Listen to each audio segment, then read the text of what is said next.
Տեղի ունեցավ նոր կառավարության հաստատումը Վրաստանում եւ արտգործնախարար Բիրիկաշվիլին ընտրվեց որպես վարչապետ, չնայած այդ փոփոխությունից հետո վարչապետի կառավարության ոչ մի նախարար չփոխվեց, ինչը այդքան էլ ճիշտ չէր իմ կարծիքով, քանի որ կային խնդիրներ եւ ստացվում է, որ այդ խնդիրների պատասխանատուն եղավ մենակ միայն վարչապետ Ղարիբաշվիլին, որը դուրս եկավ եւ թողեց նույն կառավարությունը հին կազմով։ Այսօրադրությամբ արդեն վարչապետը կատարեց որոշ այցելություններ Եվրոպա եւ շատ ակտիվ է այս պահի դրությամբ Իրանի հետ հարաբերությունները, քանի որ պատժամիջոցները հանվել են հիմնական, որը նախկինում այդ ատոմային ծրագրին էր վերաբերվում եւ արդեն խոսվում է, որ կլինեն սառեցված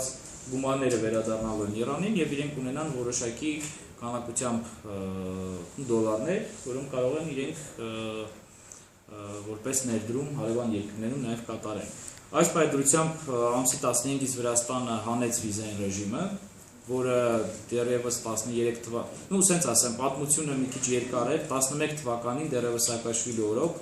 Վրաստանը եւ Իրանը պայմանավորվեցին, որ վիզային ռեժիմը հանվում է։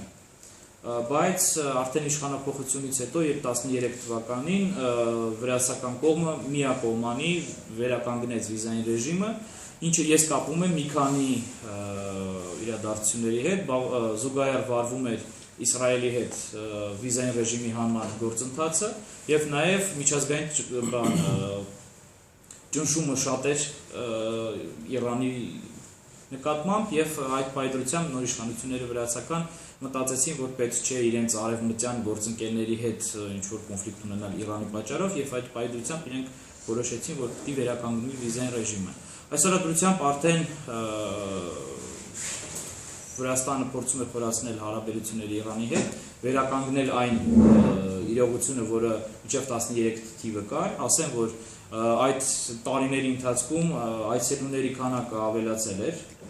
նույնիսկ կտրակի եւ մինչև մոտարապես 100,000-ի էր հասնում 13 թվականին, եւ դրանից հետո այսօրադրությամբ կարելի ասել, որ 15 թվականին 25,000 այցելու է Իրանից այցելել Վրաստան, ինչը այդքան էլ չի գոհացնում իրենց եւ նույնիսկ իրենք մտածում են, որ կարող են այս տարվա մեջ արդեն կտրուկ ավելացնել այդ այցելուների թիվը։ Ասեմ, որ անցած տարվա տվյալներով այցելուների համար մեկ երկիրը դրսից ովքեր այցելում են Վրաստան, հայաստանցիներն են, եւ մոտավորապես 1,460,000 մարդ այցելել է Վրաստան եւ ասեմ, որ վրացիները հաշվում են տուրիստներին այդ թվի մեջից այն անձինք, ովքեր ավելի քան 24 ժամ մնում են եւ անցկացնում են Վրաստանում, իրենք արդեն հաշվում են տուրիստ եւ մոտ